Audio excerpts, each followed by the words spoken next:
Hola, ¿qué tal? Bienvenidos a este diálogo a propósito de la película guatemalteca El silencio del topo, parte de la competencia de documental del 25 Festival de Cine de Lima PUC. Primero quisiera agradecer a nuestros presentadores, el Ministerio de Cultura de Perú y la Fundación BBVA, a nuestros patrocinadores 3M y France 24 y a nuestro auspiciador El Comercio.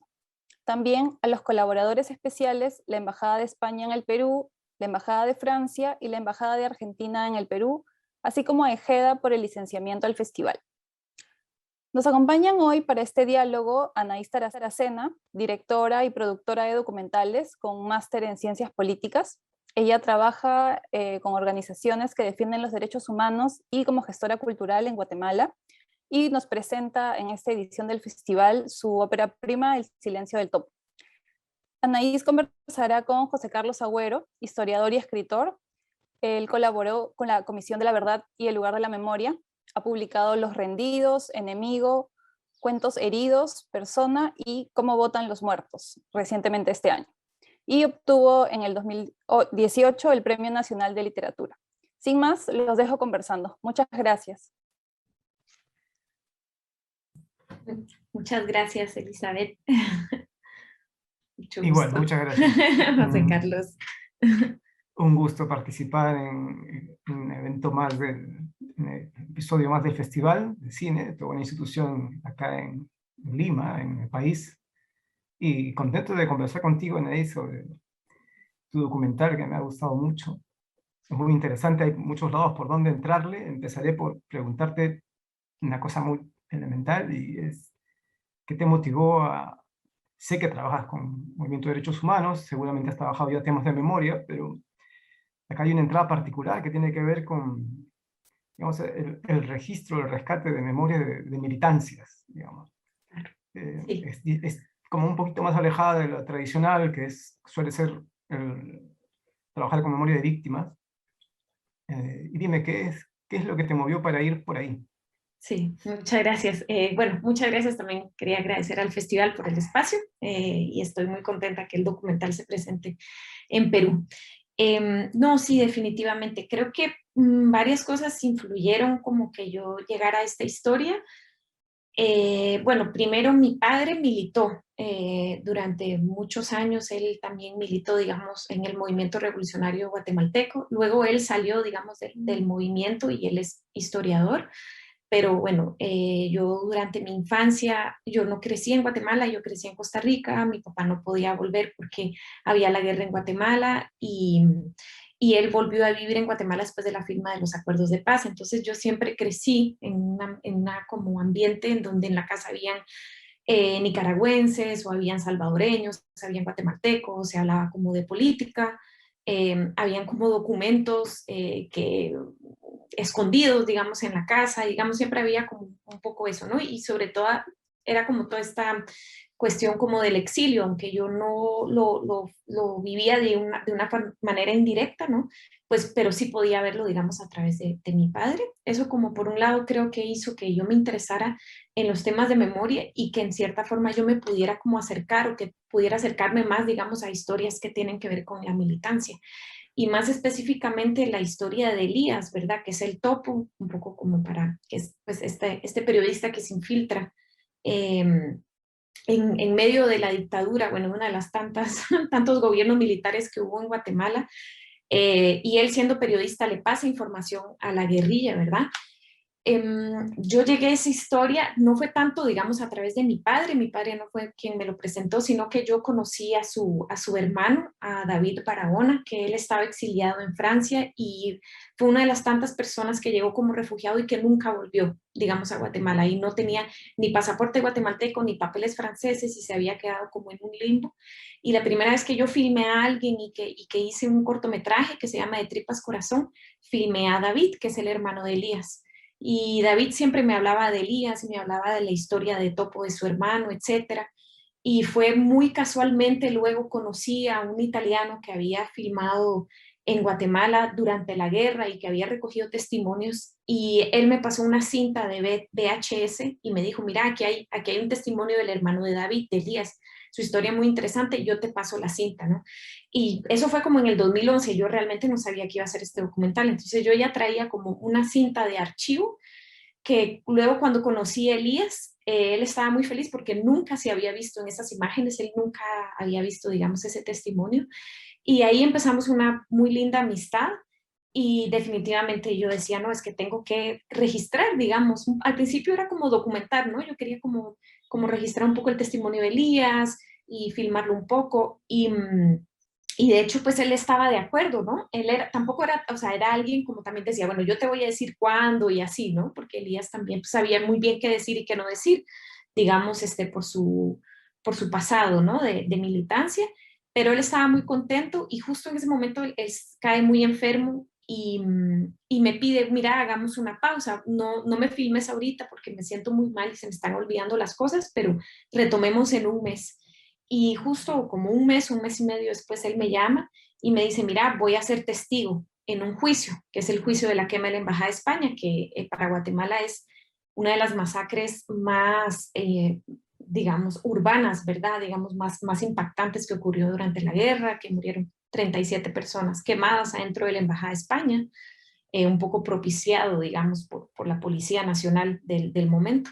Entonces, bueno, él es testigo, yo claro, por supuesto, le digo a una amiga que lleve su cámara, yo llevo mi pequeña cámara, que es una Handycam, y lo voy a filmar.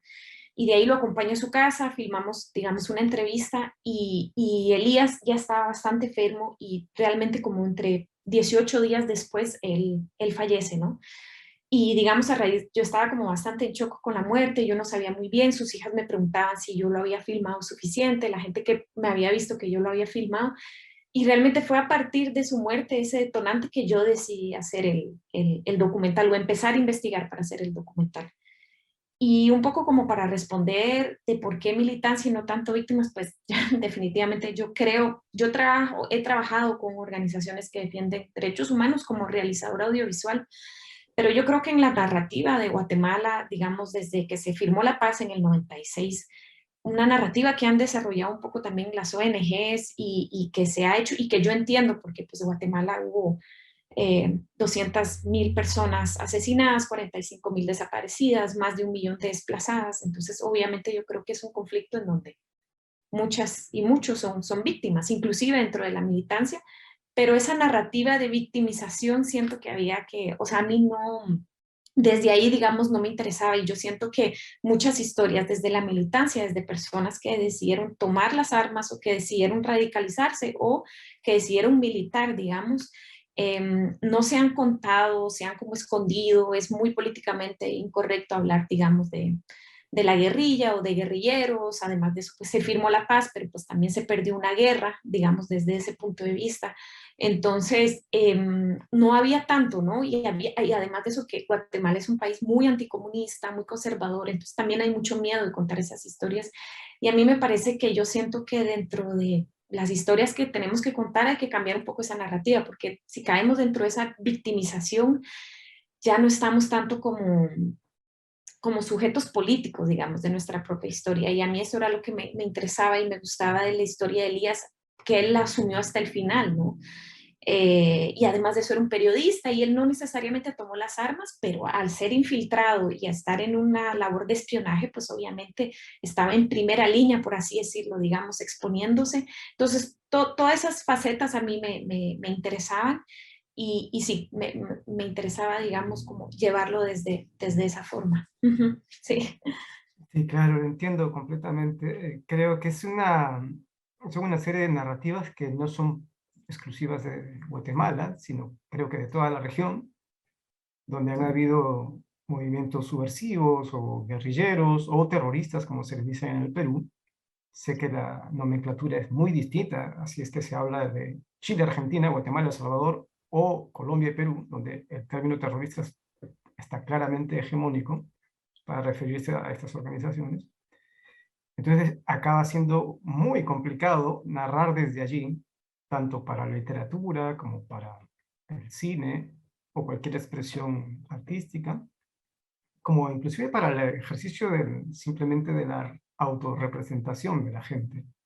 Acá en Perú creo que tu documental va a tener va a caer en un buen momento, justamente, de discusión bueno, de eso, de que la gente también puede haber sido en algún momento militante de un partido de izquierda, y que tenía detrás, por lo tanto, algún tipo de razonamiento. O sea, había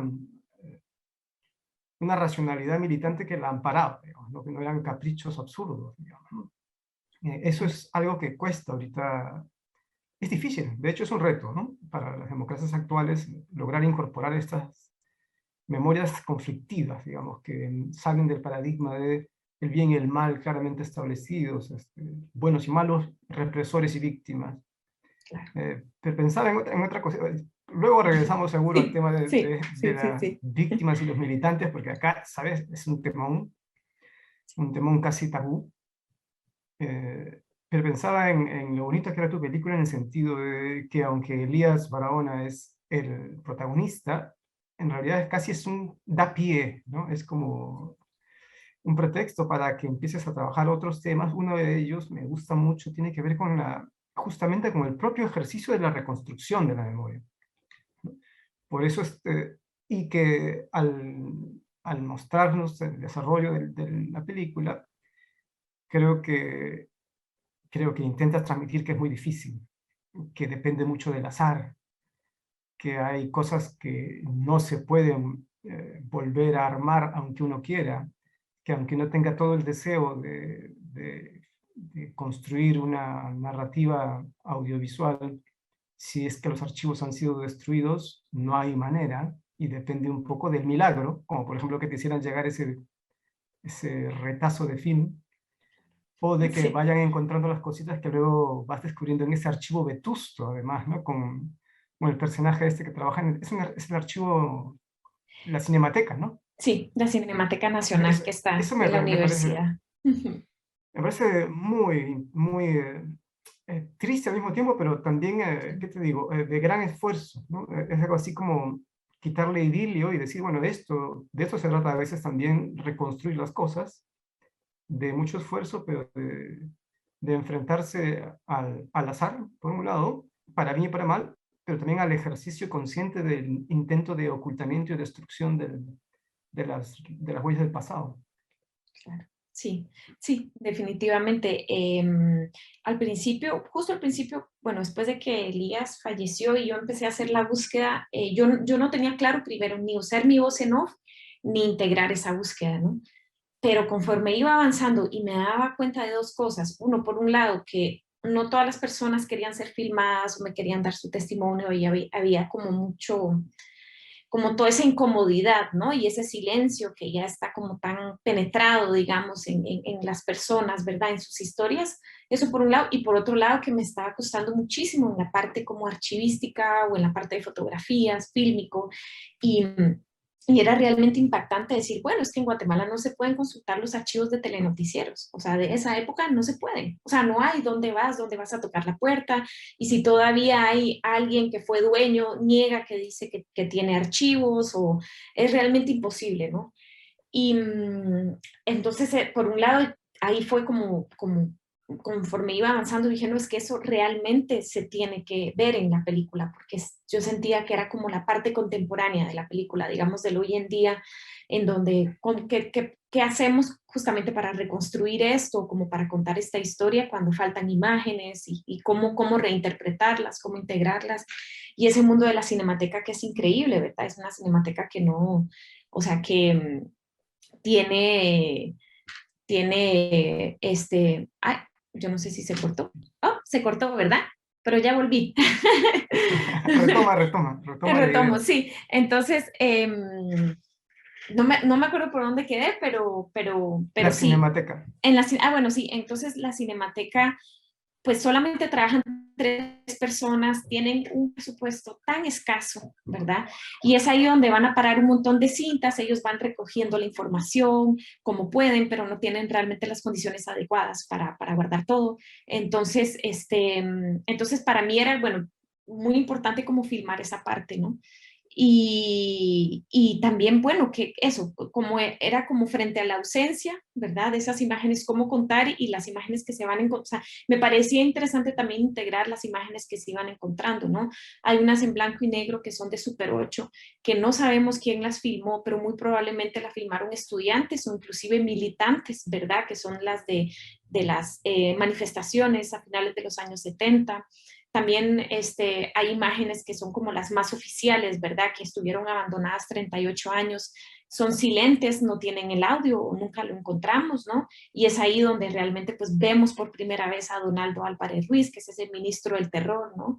Entonces ir viendo de dónde sale cada quien o hay imágenes inclusive que me pasaron cineastas de los Estados Unidos, más exactamente Pamela Yates, que filmó en los años 80 en Guatemala y tiene un material de 35 milímetros que es maravilloso y que obviamente pues lo podemos ver bien conservado porque ese material salió del país, ¿no? Y mucho, el poquito material que se puede todavía consultar es porque material que sobrevivió porque lo sacaron, porque los cateos en esa época fueron cotidianos y se decomisaba todo el material y yo supongo que mucho material fue destruido inclusive por la propia militancia con miedo a que fuera a ser descubierto y después pues probablemente destruido o perdido por, digamos, por la policía o por la G2, que es la inteligencia militar, o por los militares, o la judicial, que era la policía vestida de civil, escuadrones de la muerte. Bueno, habían tantos organismos de represión en ese momento, tantos grupos que hubiera podido ser cualquiera de esos grupos, ¿no? Entonces era un poco como una reflexión sobre la materialidad misma, digamos, de las imágenes.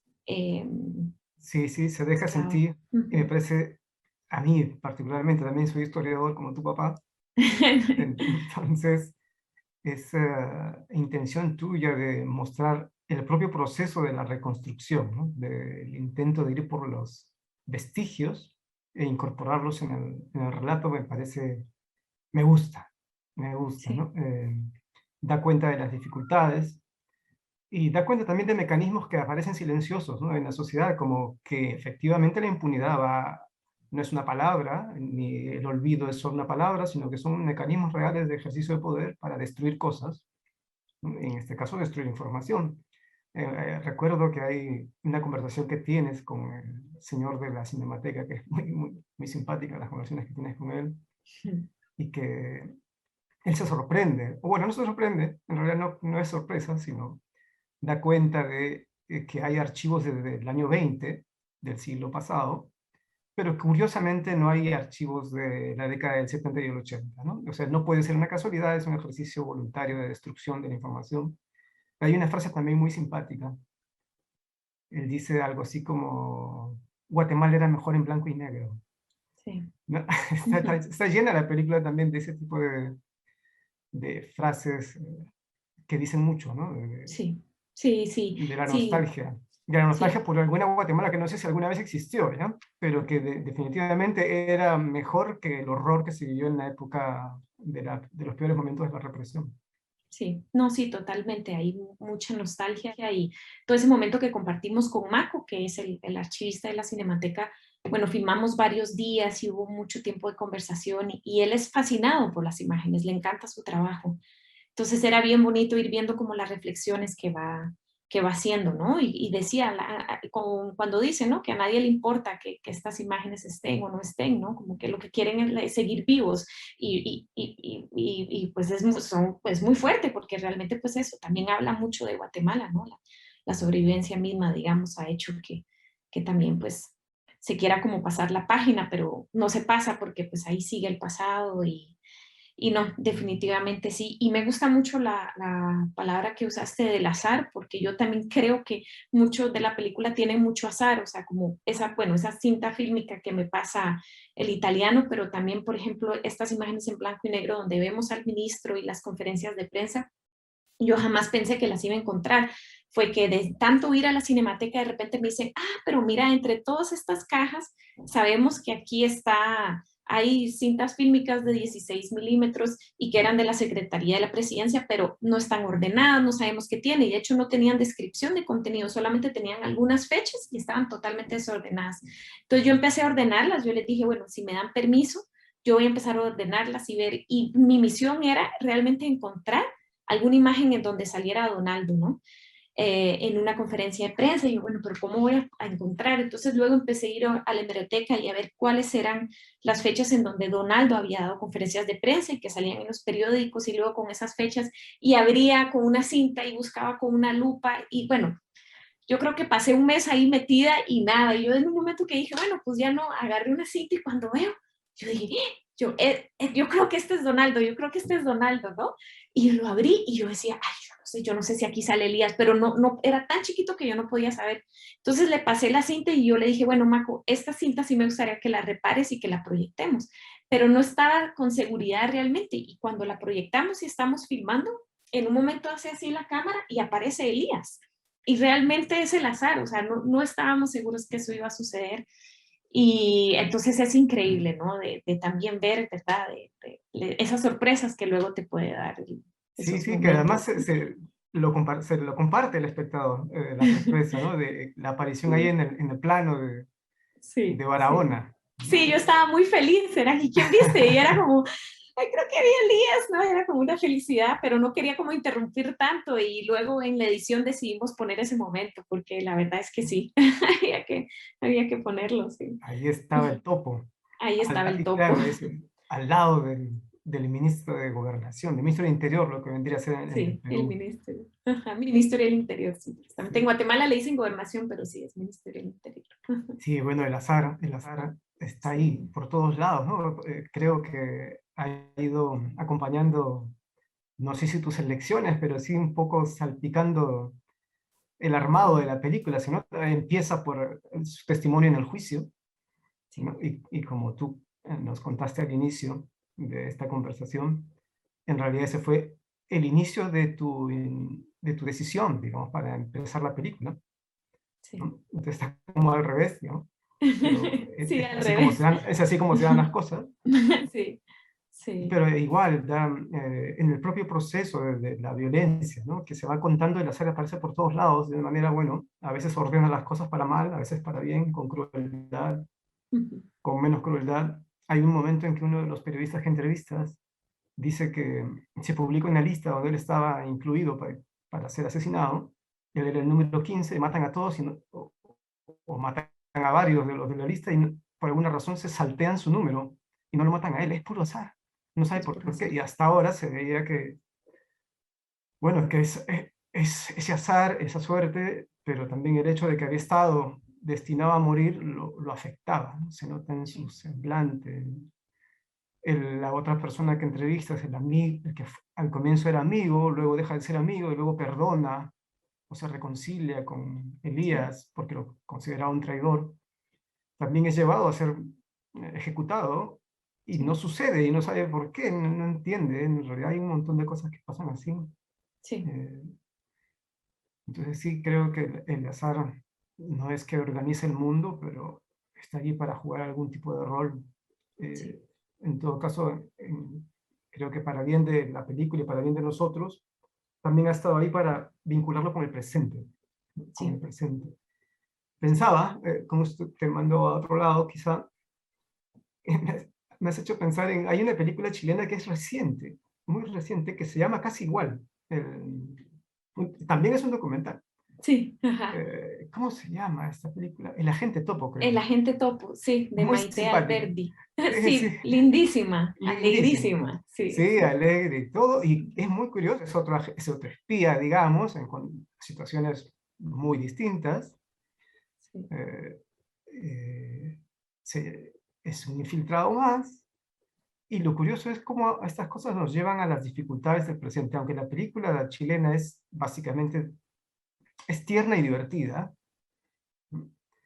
en el presente, lo que supimos luego, supo todo el mundo, la directora también, ¿no? Con sorpresa, es que quien entrena al anciano que se infiltra en la casa de retiro, ¿no? En el asilo de ancianos en esa película, para ser un agente, un espía, digamos, había sido un represor o muy posiblemente había participado por lo menos de una sesión de tortura en la época de Pinochet. Entonces, cómo el presente es asaltado brutalmente por el pasado no resuelto de violencia en todos nuestros países. Y aunque uno quiera hacer una película simpática, digamos, no se puede, pues, no se puede, porque hemos pasado por demasiada miseria, ¿no? Entonces el presente está allí, pueden ser documentales sobre la memoria, pero en realidad son elementos que nos hacen pensar sobre cómo estamos viviendo hoy. Totalmente. Sí, lo mismo pasa en Guatemala, estamos tan atravesados por la violencia, y, bueno, y hoy en día que la violencia está también por los cielos y que se mezclan, digamos, diferentes factores. Y digamos, bueno, Guatemala no tiene una industria de cine muy grande, Centroamérica, pero pues ahí vamos, ¿no? Y yo creo que en los últimos 10 años se han producido bastantes cosas y ahí hemos logrado que, pues, que las producciones salgan un poco, digamos, de la región y que se miren, pero sí pasa mucho, ¿no? Que con Guatemala, pues muchas pelis de una forma u otra están muy atravesadas por la violencia y yo creo que es pues, por eso mismo, que es muy difícil desvincularnos por un lado de ese pasado y por otro lado digamos, de lo que está pasando. Entonces, sí, sí, la verdad es que sí. Muy totalmente acertado. Y no sabía eso del agente topo, pero sí. Sí, una pena, es que Ahí no lo es sabía donde... nadie, ¿eh? Ujú, sí, No lo sabía nadie, sí. lo supieron después de que fue Pues sí, todo realizado. sí, Sí, sí. es una Y esas pena. cosas pasan, ¿verdad? Y no, como no podés como controlarlos. Sí, eso pasa. Sí, Ujú, es demasiada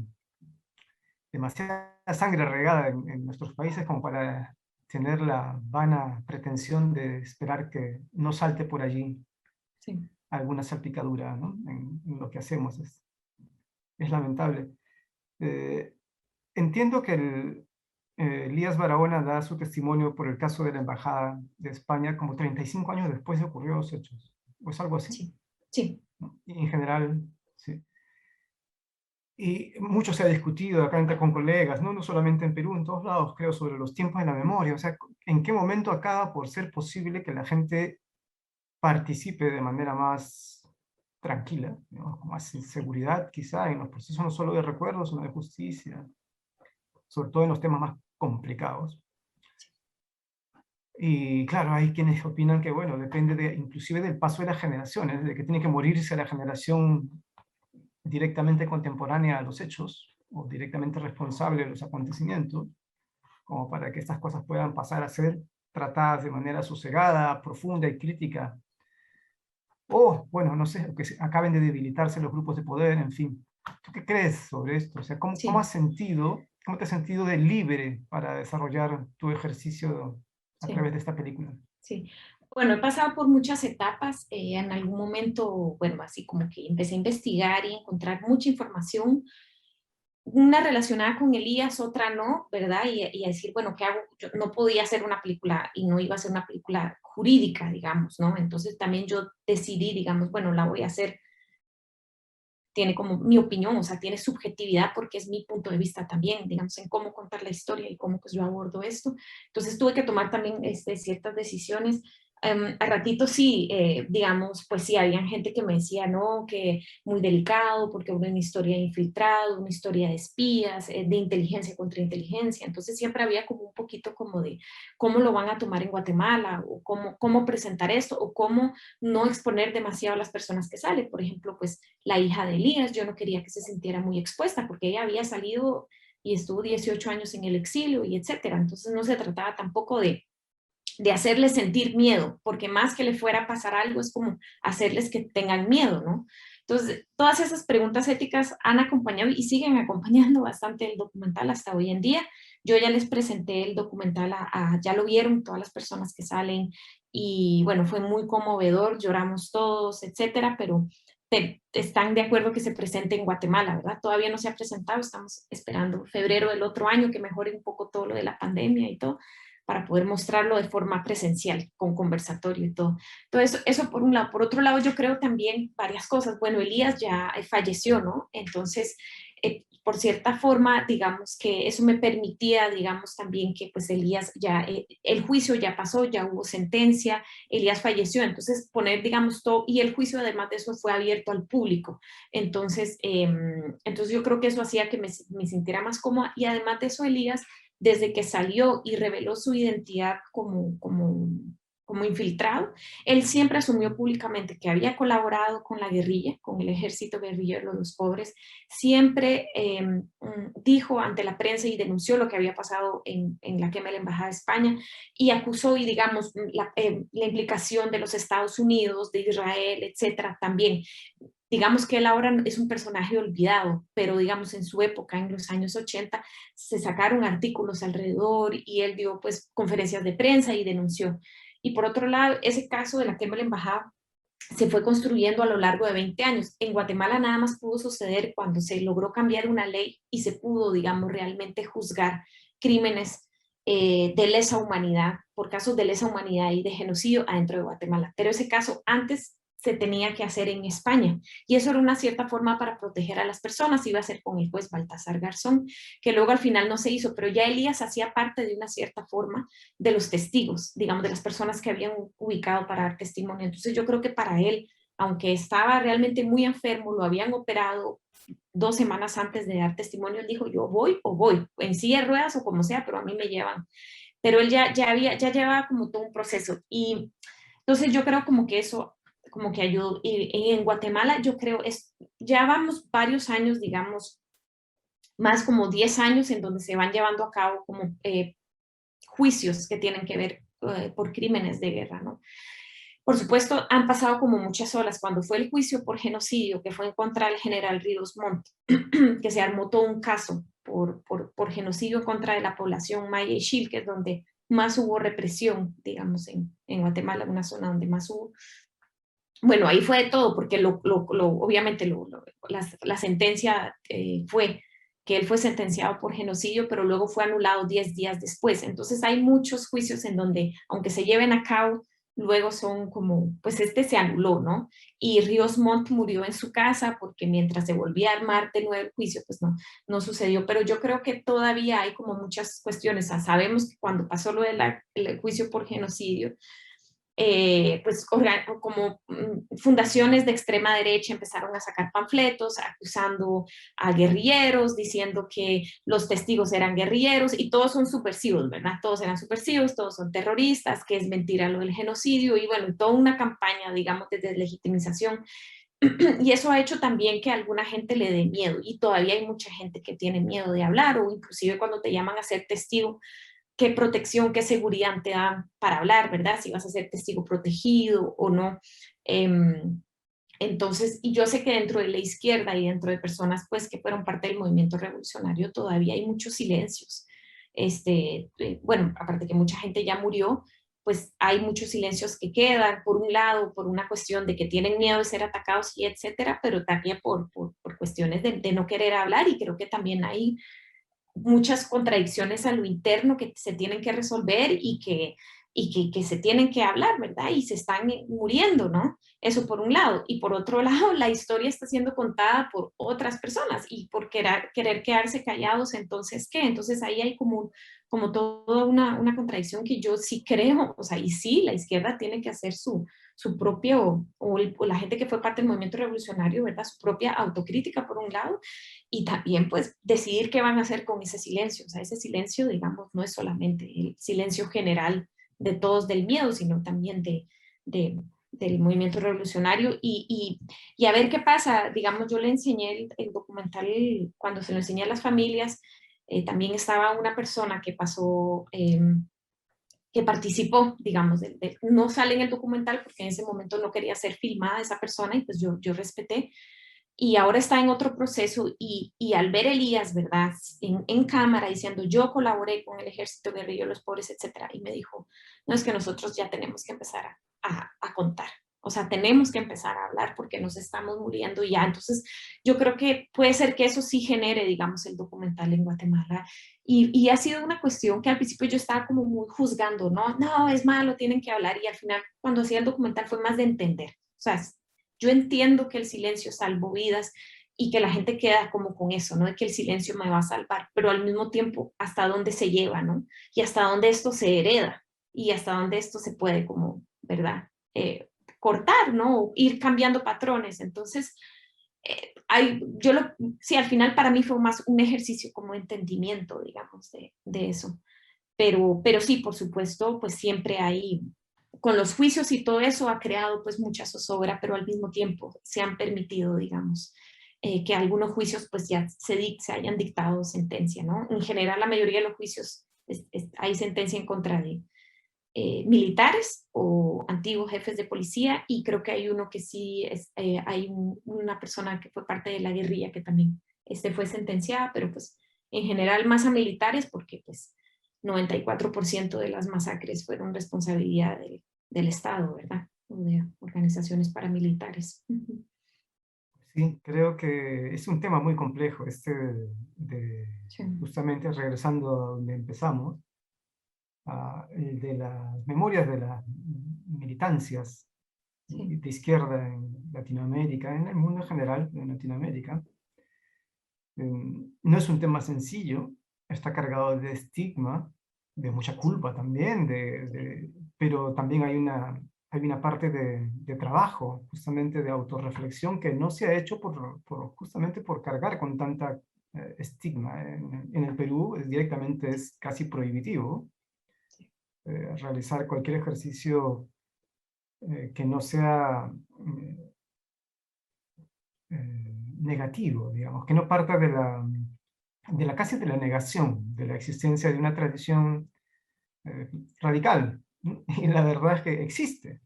Entonces es un asunto a rescatar, pero que tiene que hacerse, creo, con delicadez y sensibilidad. En el Perú hay mucha complejidad en el tema. Los movimientos que se alzaron en armas en la década de los 80 y 90 han sido responsables de crímenes atroces, y creo que han cometido actos terroristas. Entonces, no es solamente una campaña macartista de persecución, sino que, digamos, extremaron sus acciones salvíficas, porque venían a salvarnos a todos, pero acabaron por ser también fuerzas brutales de dominación cultural y de agresión física. Entonces, es muy complejo, plantea un gran reto a la reivindicación, o si quieres, la reflexión desde allí, ¿no? Desde allí, porque finalmente forman parte de la tradición de la izquierda latinoamericana, pero también forman parte de la tradición latinoamericana de represión y crimen e impunidad. Entonces es muy complejo, es un tema muy delicado, y en muchos lugares lo es, y sin embargo creo que tu documental, así como otras obras que se están realizando de diferentes campos en América Latina, nos van a ir dando algo así como la autorización simbólica para, sin hacer vindicaciones ni elogios, meterle diente y Sí. reflexionar sobre todas estas tradiciones culturales que tienen además mucha importancia en el presente. Quizás solo para Sí. ir terminando, y justamente quería preguntarte un poco sobre, aunque ya lo has respondido, pero sobre eso, ¿no? ¿No sientes que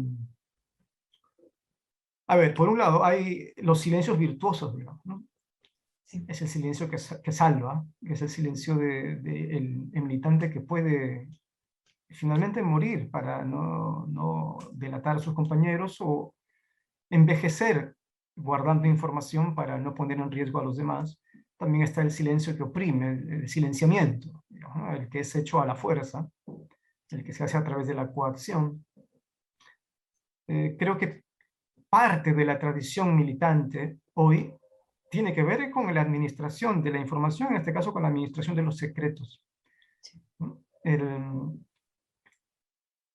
Creo que tu documental ayuda a entender eso porque le da voz, o sea, nos permite escucharlos, a los militantes sobrevivientes, y porque me permito pensar que de alguna manera tu película en el fondo es una reivindicación a la figura del militante al contar la historia de resistencia ejemplar de Barahona y de otros como él, por lo tanto, de rescate de alguna manera de su matriz cultural de pensamiento. Es decir, no son el eje del mal solamente, son personas, ¿no?, que en circunstancias muy adversas tuvieron que tomar decisiones súper difíciles, que seguramente yo no las tomaría, ¿no?, muy valientes, muy dignas.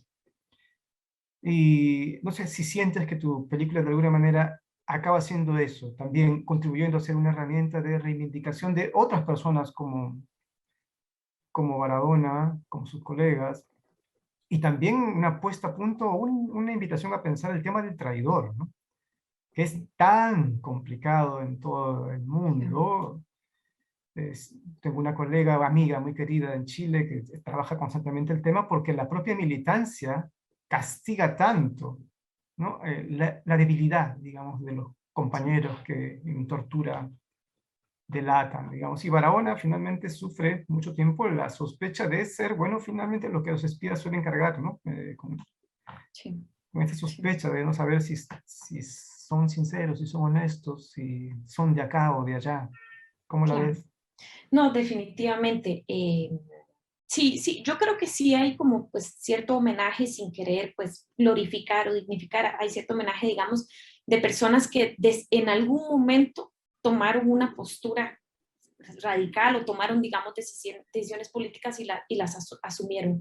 Y es un poco volviendo a esto, decir como, es que estas historias así hay un montón, entre hombres, entre mujeres, un montón, y no solamente esta es una historia urbana, ¿verdad? Todo se desarrolla en la ciudad, pero también eso pasó, digamos, en el campo, en las comunidades indígenas, digamos, en otro contexto diferente, pero también, entonces ha sido, es un poco como reivindicar eso. Y, y la parte, digamos, del traidor, sí, definitivamente es muy compleja. A mí me hubiera gustado como poderla como complejizar más, pero bueno, también quería meter lo de los archivos, etcétera, pero para Elías fue muy fuerte. Además de eso, digamos, eso no está en el documental porque no lo tenía, digamos, grabado, pero inclusive él pudo haber sido asesinado por alguien del movimiento revolucionario, digamos, que no sabía porque la gente no sabía lo que estaba haciendo Elías, era muy poca gente. Y entonces en algún momento, si realmente se sentía que él estaba delatando, alguien pudo haber dicho, bueno, hay que ejecutarlo porque nos está poniendo en riesgo, ¿no? Entonces, ese riesgo también no sucedió, pero pudo haber pasado, ¿no? Y eso, ese clima refleja también ese clima de guerra, porque yo creo que la figura mucho del traidor en todos los países que han tenido una guerra siempre resurge, ¿no? Muchísimo. Pero al mismo tiempo, pues sí, inclusive Elías cuando salió, ¿verdad? Y él, bueno, vivió 2 años en Cuba, pero la mayoría de su exilio fue en Nicaragua, siguió teniendo como cierta recelo o sospecha, digamos, de alguna gente del movimiento revolucionario que decían, bueno, este estuvo 4 años al lado de Donaldo, ¿no? Y toda la vida tuvo que vivir con eso. Y él siendo periodista, eso también lo afectó. O sea, él tenía una carrera brillante, además de eso era abogado, y él me dijo eso también. Él me acuerdo en una de las tantas conversaciones que tuvo, pues esta decisión que yo tomé, yo ya no pude tener ciertos trabajos porque al haber tenido esta postura tan asumida, pues como un periodista siempre le piden ser objetivo, pues ya no le daban como crédito, ¿no? En cierta forma. Entonces, es algo con lo que yo creo que Elías tuvo que lidiar, digamos, hasta el final. Pero él me decía, mira, yo no me arrepiento, o sea, no me arrepiento, digamos, de lo que pasó tampoco, ¿no? Me afectó muchísimo, pero pues no me quedó de otra. En ese momento es la decisión que tomé. Y entonces, pero yo sí creo que es interesante seguir indagando en la figura, digamos, del traidor y bueno, o los casos, ¿verdad?, de tortura, ¿no? De persona que al final, pues, son situaciones, ¿verdad?, tan complejas que yo creo que está también bueno hablar de eso y que hace parte inclusive de esa misma autocrítica que tienen que hacer, digamos, pues, las personas que pertenecieron dentro de una organización y yo creo que trabajar, o sea, como entenderlo humaniza, o sea, es entender también la humanidad misma, ¿no? La humanidad misma de nosotros como seres humanos. Y, y la parte, digamos, de qué hacer, a mí también me interesaba en Guatemala, siempre se cuenta, bueno, lo poco que se habla de la historia se ve desde que de la nada unos locos militantes decidieron irse a la montaña, a la selva y luchar. el Estado tuvo que responder patrióticamente frente a eso, pero nunca se entiende, digamos, como otra forma, y por eso a mí me gusta mucho la postura de Elías, que él pues obviamente ideológicamente era alguien de izquierda, comunista, como se le quiera ver, pero siempre en sus explicaciones, en las entrevistas que encontré de él, no lo explicaba como algo ideológico. Él decía, es que en Guatemala está como está, y o sea, hay gente radical y la gente sale a las calles y eso por hambre, por injusticia y por, ¿verdad? ¿Por qué no? Porque, o sea, no es ni siquiera, no hay que ir como muy lejos, o sea, el país no está por los niveles, es como que esa explicación de decir, no le dieron otra opción más a la gente que, o sea, estaban los partidos políticos prohibidos, oposición prohibida, persecución, más injusticia, más etcétera, etcétera, etcétera, qué es lo que eso genera, ¿no? Entonces, eso a mí me interesaba como mucho, Elías, porque yo siento que no solamente explica Guatemala, o sea, explica muchos otros lugares, e inclusive puede explicar también el hoy en día, digamos, de estallidos sociales, de ya no más y no tener más como esta lectura, digamos, de la historia de un lugar, el Estado llega a responder patrióticamente a defender, digamos, un peligro nacional, ¿no? No sé, también como que yo creo que hay que, por lo menos en Guatemala, pues definitivamente no, esa no es la lectura. Un país tan desigual como Guatemala, pues yo no estoy ahorita obviamente por la toma de las armas y creo que ese no es el camino, pero que seguirán habiendo estallidos sociales y revueltas la van a seguir, va a seguir habiendo, eso por supuesto. Uh-huh. Sí, sí, sí, creo que sí. Creo que, bueno, las generaciones tenían motivaciones y construcciones ideológicas y culturales distintas a las nuestras, y que sigue siendo uno de los temas más álgidos para pensar el pasado reciente, el vincular la acción de la gente con razones. Porque las razones son hoy interpretadas como justificaciones, ¿no?, que avalan la violencia. Entonces es muy difícil dar esa discusión porque se tergiversa muy pronto. Sí. Bueno, ¿sabes? Yo me quedé con algo que solo es Sí. anecdótico si quieres, pero Sí. es en algún momento, no sé en qué momento de la película, hablan de las secretarias, ¿no? Uh-huh. Las Sí. secretarias que hacen, bueno, en todo el mundo además, ¿no? Entonces es un tema muy interesante, pero en particular en la película hacen el trabajo finalmente el trabajo administrativo del mal, por decirlo así, ¿no? Sí. Uh-huh. Y me puse a pensar en, wow, que nadie ha hecho o en todo caso no es tan conocido el trabajo en torno de él, más allá de los trabajos de los funcionarios y la burocracia que en efecto hay de la época nazi, ¿no? Y Sí. la banalidad del mal, la importancia que han tenido los trabajadores de rango menor, como las secretarias o rango técnico, para la construcción o el ejercicio de la violencia y la crueldad, pero también como fuentes, ¿no? Sí. Como fuentes en el presente para la reconstrucción de todo ello. Dios mío, son millones de secretarios en el mundo Sí. que no solo aparecen pues como un extra, digamos, pero que son gente que ha jugado un papel, ¿no? Que han estado Sí. allí como testigos o como protagonistas, en fin. Anaís, Sí. va a ser muy interesante saber cómo le va a la película estrenada allá en Sí. Guatemala. Ojalá nos puedas contar de alguna manera. Va a ser Sí. muy interesante. Me interesa a mí saber cómo es recibida. Sí. ¿Y qué otro proyecto se viene en camino para ti? Bueno, por el momento, como estoy yo haciendo la distribución, digamos, de la película, la estoy escribiendo, entonces eso me está llevando como que mucho tiempo, porque no es que no es que haya mucho dinero o que seamos un equipo gigante. Y estoy ahorita trabajando en 2 documentales de encargo, en realidad uno es sobre defensa del territorio, eh, ¿verdad? Defensa del territorio en Guatemala y cambio climático, y el otro es sobre personas centroamericanos que buscan a hijos desaparecidos en México, digamos, por migración, ¿no? Pues, pero bueno, son un poquito, aunque tenga libertad, pues son más de encargo y pues ahorita como estoy con esos 2, no estoy, pero sí lo que tengo pendiente ahorita, me gustaría trabajar un documental, un cortometraje solamente con archivos, a través de la reinterpretación, pero con más libertad, esta vez como inclusive con un poquito más de juego, ¿no? Entonces ese sería como mi próximo proyecto, pero todavía está muy en idea incipiente. Ah, pero Apenas suena estamos, bacán. sí, sí, sí, Mucha así suerte estamos, entonces sí. en lo que Muchas venga, gracias. sobre todo en ese de archivos que suena muy, muy Sí, sugerente. Y mucha sí, suerte en el festival, que te vaya bien. Sí, muchas gracias. Yo estoy feliz de que las personas en Perú puedan ver el documental y que pues ojalá les guste. La verdad es que sí. Un Muchas gusto conversar gracias. contigo. Muchas gracias, un gusto. Adiós. Muchas gracias a Anaís y a José Carlos por esta conversación sobre El silencio del topo. Realmente un documental que estoy segura va a impulsar la reflexión y el diálogo sobre un tema tan complejo como han comentado, que es la militancia y la memoria. Y no dejen de verlo, así como todas las otras películas que están en la competencia documental. Y bueno, comentar que todos los diálogos con cineastas como este están disponibles en el canal de YouTube del festival y próximamente en la plataforma Spotify.